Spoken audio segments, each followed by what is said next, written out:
এখন আলোচনা করব না। বলে মা আপনি আলোচনা করেন একটু সময়। বলে না আমি বলছি না, আমার ঠাকুর ভোগের সময় হয়ে গেছে, আমি এখন আলোচনা করব না। এখন যদি জমও যদি আসে তবু আমি আলোচনা করব না, আমি জমকেও তাড়িয়ে দেব, আমার ঠাকুর ভোগের সময় হয়ে গেছে। তো এটাই যে ঠাকুর আর বর্মা মানে কতটুক যে অন্তরঙ্গ মিল ছিল।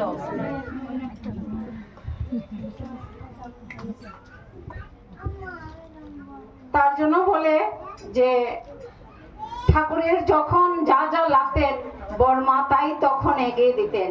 তো আমরা যে বাস্তবে ঠাকুর যেরকম নারায়ণ রূপে আস্তে পুরোটা দুনিয়াতে পরিচিত হয়েছেন, এরকম বর্মাও শ্রী শ্রী লক্ষ্মী দেবী হয়ে আমাদের জগৎজননী বর্মা হয়েছেন। তো দুজনের মনেই দুজনের অন্তরঙ্গ টান ছিল, ভালোবাসা ছিল, শ্রদ্ধা ছিল, ভক্তি ছিল। তো আমরা যে বাস্তবে আমরা যে স্বামী স্ত্রীর মধ্যে যে বলে যে সংসার সুখের হয় রমণীর গুণে, রমণী একা নয়, সংসার সুখের হয় রমণীর গুণে, আর গুণবান পতি যদি থাকে তার সনে। যেমন ঠাকুর যেরকম বর্মাকে সম্মান দিয়েছিলেন নারী রূপে, ঠিক তদ্রূপ ঠাকুরকেও স্বামী রূপে সেই রকম ইজ্জত, শ্রদ্ধা, সম্মান, ভক্তি ওইরকম প্রাণের মধ্যে জাগিয়ে তুলেছিলেন। তদ্রূপ আমাদের বাস্তব ঘরে ওইরকম আমরা দুজন যদি এরকম ঠাকুর আর বর্মার মতন যদি আমরা স্বামী স্ত্রী মিলে যদি দিন যাপন করতে পারতাম, তাহলে তো আমার মানে এটা হলো প্রকৃত সৎসঙ্গী।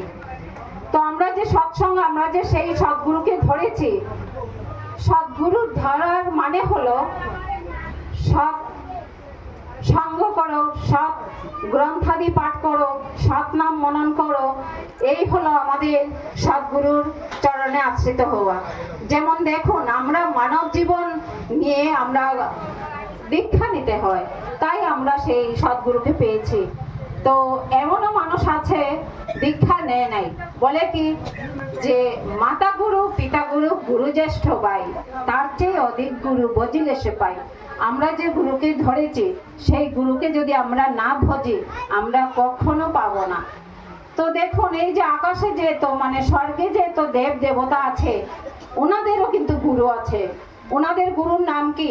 বৃহস্পতি। সেই বৃহস্পতি গুরুর পত্নীর নাম হলো মা তারা। তো ছোট্ট একটা গল্প বলি। সেই যে দেবতারা যে গুরু ধরে কিসের জন্য? আত্মশুদ্ধি, চিত্তশুদ্ধি, দেহ শুদ্ধি, মন শুদ্ধি, তার জন্য গুরু ধরতে হয়। যারা দীক্ষা নেয় নাই ওদের হাতে যদি আমরা এক গ্লাস জলও খাই, এটা কিন্তু খাওয়া উচিত নয়। তো গুজরাট একটা জায়গা আছে, সেই জায়গাতে শিবের স্থান আছে। সেই শিবের নাম হলো গিয়ে সোমনাথ। তো একটা নদী আছে, সেই নদীটার নাম হলো গিয়ে প্রভাস। তো সেই যে ওই জায়গাতে যে শিব যে বসে আছেন, শিবের নাম যে সোমনাথ দিয়েছেন, সেই জায়গাটার নাম হলো গিয়ে সোমতীর্থ। তো সেই বৃহস্পতির যে পত্নী মা তারা, সেই আকাশে যে চন্দ্রদেব উঠে, সেই চন্দ্রদেবের সেই বৃহস্পতির পত্নীর উপর কামভাব জেগেছে। তখন সেই চন্দ্রকে সেই বৃহস্পতি গুরু অভিশাপ দিয়েছে, যে বলল যে 15 দিনে এক পক্ষ, তুই একদিন একদিন করে এক একটা কলা যেরকম কমে যায়, মানে এক একটা কলার সাইজে দেখবেন আকাশে যখন চাঁদ উঠে আমরা প্রত্যেকে মানে ফলো করি যে এক পূর্ণিমার পর থেকেই একটু একটু করে চাঁদটা কমতে থাকে। তো এটা কিসের জন্য? ওই বৃহস্পতি গুরুর অভিশাপে। সেই বৃহস্পতি গুরুর পত্নীর উপর যখন কামভাব জাগিয়েছিল চন্দ্রদেব, তখন সেই বৃহস্পতি গুরু অভিশাপ দিয়েছিলেন। তো একদিন একদিন একদিন করে সেই 14 দিনের কলাটা শেষ হয়ে যাচ্ছে। লাস্ট অমাবস্যার আগের দিনটা যখন একটা কলার মতন সাইজ থাকে, তখন সেই আর সেই যে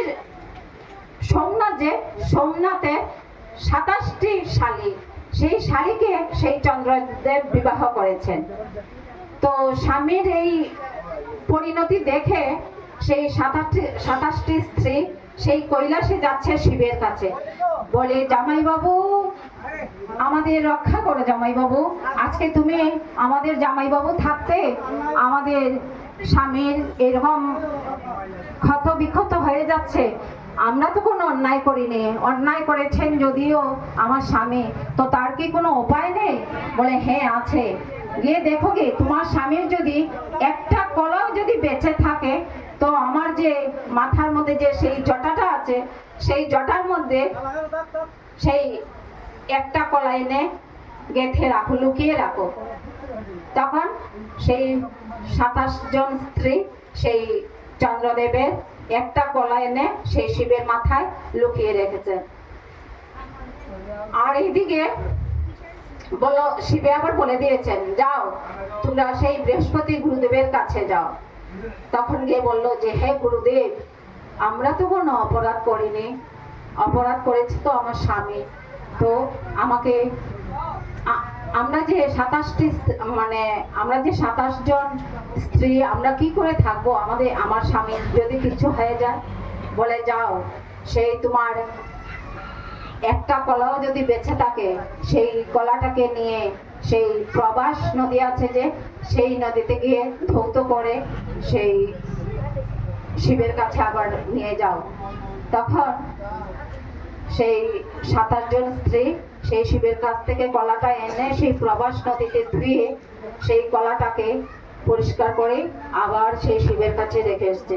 তখন সে আবার দেখবে আকাশে যখন চাঁদ উঠে যখন অমাবস্যা যায় তখন থেকে আবার সেই পুনরায় পুনর্জন্ম হয়, আবার একদিন করে আবার সেই পূর্ণিমার চাঁদ গোল হয়ে যায়। তো এরকমই তো সেই প্রবাস নদীর পাশে সেই সম্মিক মুনি বলে একজন মুনি আছে, সেই মুনি এখানে ধ্যান করছে। তখন ওনাদের ছোট ছোট বাচ্চারা খেলা করছে, তো খেলা করতে করতে সেই সৌমিক মুনির একজন ছেলে সেই প্রবাস নদীর কূলে জল খেতে এসছে। জল খাওয়ার সময় সেই প্রবাস নদীর তীরে পড়ে গেছে। পড়ে যাওয়ার পর সেই প্রবাস নদীর কূলে একজন কুমির ছিল, সেই কুমিরে সেই বাচ্চাটাকে খেয়ে নিল। তখন সেই মুনিকে গিয়ে বাকি বাচ্চারা বলল, হে মুনিবর, আপনার ছেলেকে সেই প্রবাসের তীরে যে কুমির বাস করছিল সেই কুমির খেয়ে নিয়েছে। তখন বলল, কি কুমিরের এত বড় সাহস, আমার ছেলেকে খেয়ে ফেলেছে। তখন সেই মুনি এসে সেই প্রবাস নদীকে বলে, কি রে প্রবাস, তুই আমার সন্তানকে গ্রহণ করলি? বলে, হে মুনিবর, আমি তো তোমার ছেলেকে গ্রহণ করি নাই, আমার বক্ষে বাস করে একজন কুমির, সে কুমির খেয়ে নিয়েছে, তো আমি কি করব? তার জন্য সেই মুনি সেই কুমিরকে অভিশাপ দিল, কুমিরকে মারলো, মুনির ছেলেকে উদ্ধার করলো। তো এই আবার মানে গুজরাটের প্রবাস তীর্থটা খুব জমজমাট। আমরা তো যাই না, আমরা শুধু সংসারের কাজকর্ম নিয়েই ব্যস্ত থাকি। আরেকটা জায়গায় একজন হরিদাস ঠাকুর ছিলেন। আমরা যে গুরু ধরেছি, গুরুর উপর কতটুকু বিশ্বাস আছে, কতটুকু আস্থা আছে।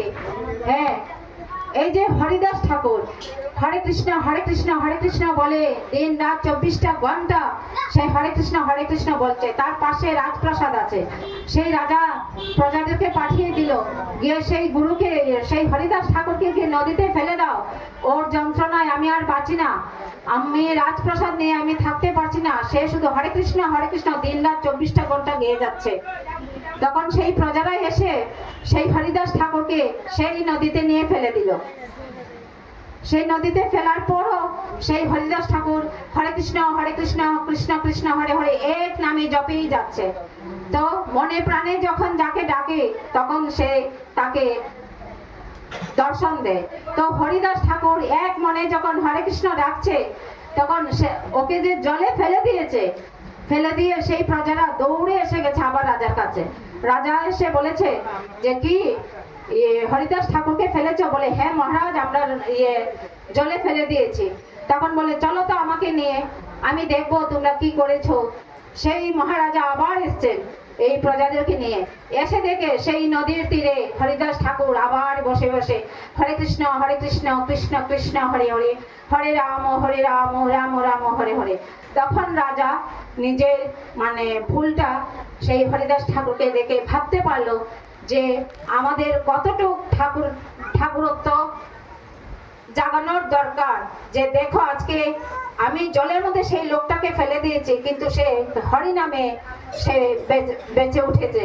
তো আমরাও যে সেই সদ্গুরু ধরেছি, আমরাও যদি মনে প্রাণে, ঠাকুর বলেই দিয়েছেন উষা নেশায় মন্ত্র সাধন চলাফেরায় জপ যথা সময় ইষ্ট নির্দেশ মূর্ত করাইত।